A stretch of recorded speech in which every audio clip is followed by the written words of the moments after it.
welcome back to this example. So this is example 3 for 1 a day 24 in math 230. And so in this problem, we're looking at the Lagrange multiplier problem of a surface f of x, y equal to, I forgot a z. Surface of f of x, y, z equal to x squared plus y squared, x squared times y squared plus z squared, subject to the two constraints x plus y equals 2 and y plus, this is y plus z equals 4. Okay, all right, so we're going to do this problem 3 different ways. So the first method suggests to follow as done in the previous example. So if you're looking at the notes, you can step back and go through that. So what we're trying to figure out is that the gradient of f is equal to the the Lagrange multiplier values. Now, the difference with this one is that we actually have 2 different constraints in this one. This is the first one that we've encountered where we have more than one constraint. And so as we showed in the notes, we're going to consider 2 different functions. So we're going to have the first lambda value with the gradient of g1, and then we're going to add to that, we'll call it mu for the second constraint and g2. Okay, and where we're going to say that this right here will be our g1, and this right here will be our g2. And you can say that they are functions of all 3 variables. That's a little hard to see there, but so we have x plus y equals 2 and y plus z equals 4.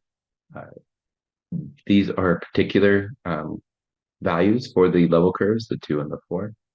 To set that equal to 0, we would just simply subtract over the values. But we're trying to find the solution to all of the level curves. In other words, if this is our level curves here, then the trajectory of G1 coming through and the trajectory of G2 coming through, just to try to do something maybe a little bit different. Okay, the gradient of both of these at this particular level curve would satisfy both of those. And so that's what we're looking for.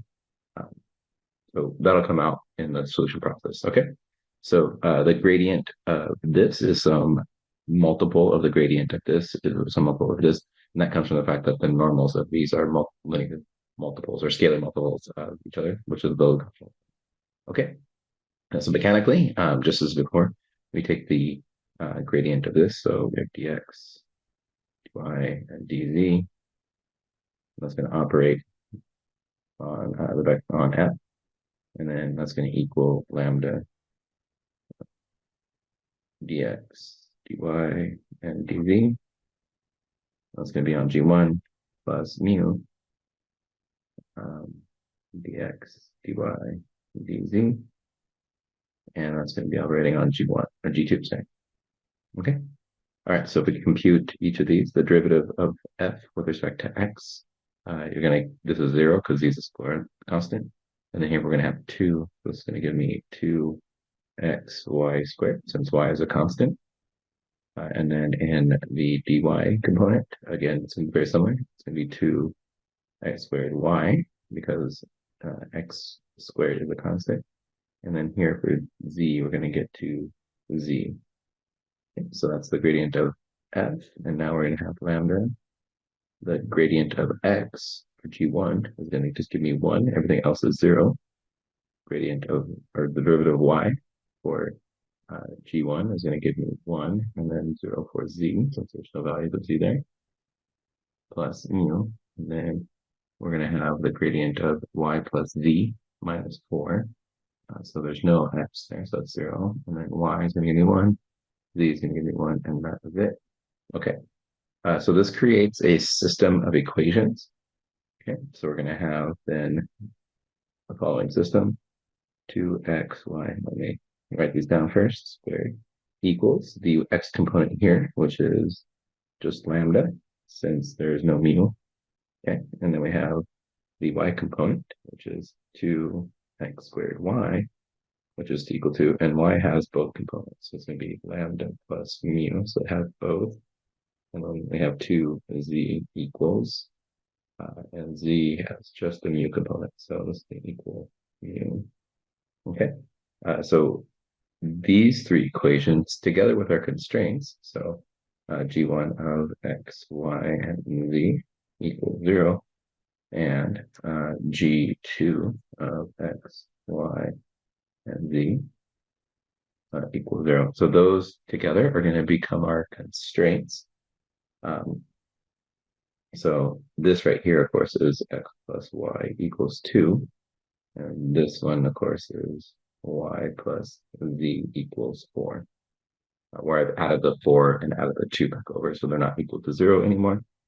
So these 5 equations correspond to then the 5 unknowns we're trying to solve for. You'll notice that this results in a non-linear set of equations to solve those. So we used maxima to solve, and we ignored so we use maxima to solve. And the command for that is solve. You just type that in parenthesis, and then 2, 3, 4. Then you put in each of these equations. So that goes in there, goes in there, that goes in there, that goes in there, and that goes in there. And then you close out the bracket, and then you put that. So that's the keys, if you will. You type just literally that, and then it'll spit out. It's going to give you several answers, and so you want to ignore the imaginary solutions. We're only interested in solutions. So we're only interested in the numerical real solutions. Okay. And so if you do that, if you plug in and then type in, I use the command float, and then parentheses, or not parentheses, sorry, parentheses, yes, and then percentage sign, and then the semicolon, and that gives me numerical values for this. And when I did that, I got that the x value was approximately equal to negative 0.2896, the decimal there. Y was approximately equal to 2.2896, and z was approximately equal to 1.7104. Okay, so that would be the minimum value using this process. So the real hard part about this problem is actually in the solving of the system here. And it turns out that when you solve it, you only get imaginary and then this one row solution. So, and we don't have to worry about it being you're not squaring anything, square rooting stuff. So you don't actually get any additional roots like we did in example 2, where you have to check all of those possible solutions. Okay. All right. So this is the end of example A, or not example A, end of A. Okay. And so now we're going to move into solving it the second way, which is using calculus 1 methods. Okay, so I'm going to erase this real quick. And so that's done. Check. So in method B, what we're going to look at is using 1 methods. So how do we solve? Use calc 1 methods. Okay, and this one will probably feel more familiar to most of you. Okay. So we have our function f of x, y, and z, and I want to express this as a function of f of x, y of x, and z of x. Okay, but that's the goal. So that way we have express f in terms of a single variable.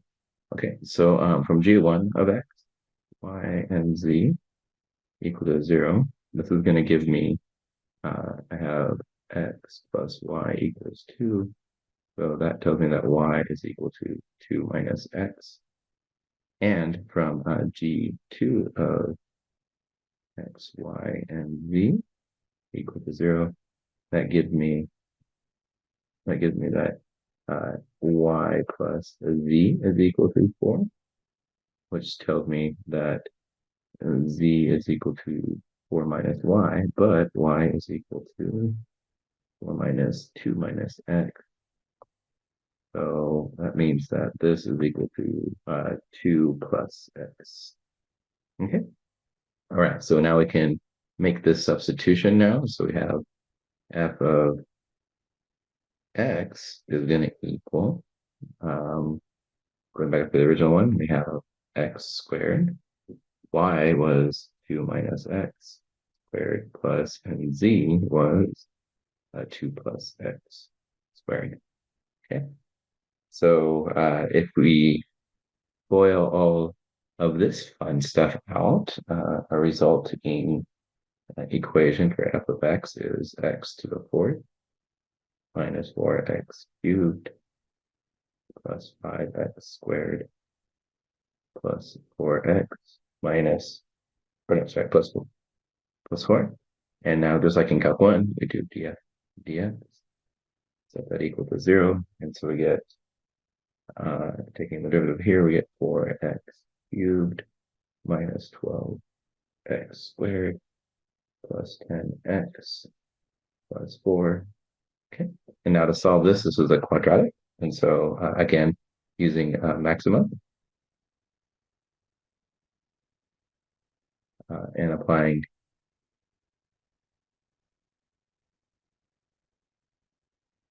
the real root functions of this expression, it gives me x is approximately 0.2896 negative. Okay.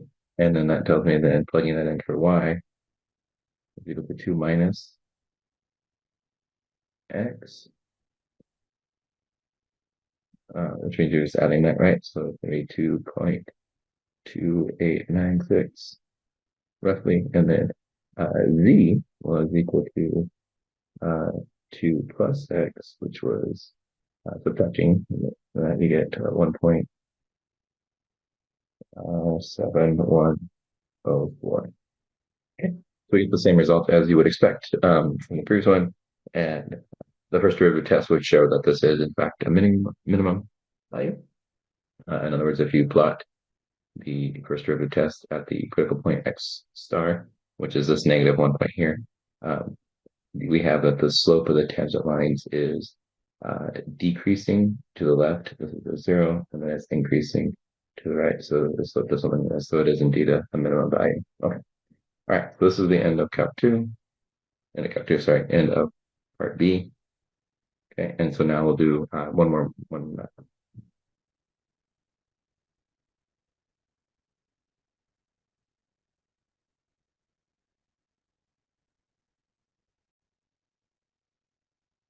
All right. And the final method, this is called the engineering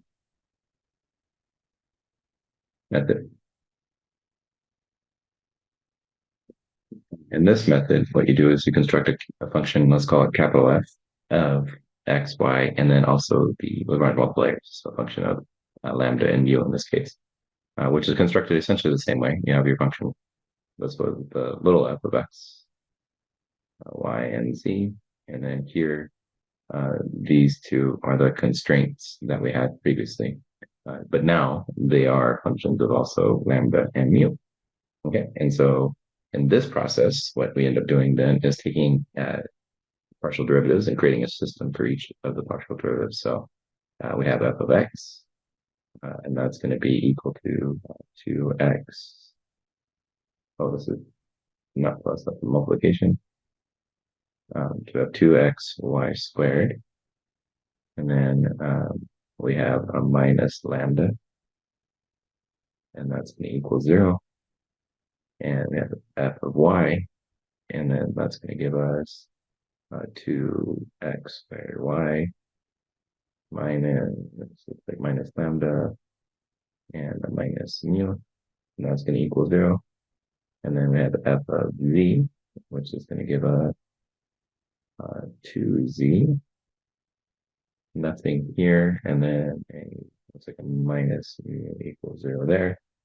And then we have f of lambda, so that's just going to give us x plus y minus 2 equals 0. And also then f of mu is a minus, technically a minus here, minus, looks like we have y plus v minus 4 equals 0. Okay. So this creates a system of equations, and you should recognize that this is literally just a constraint equation, x plus y equals 2, and y plus z equals 4.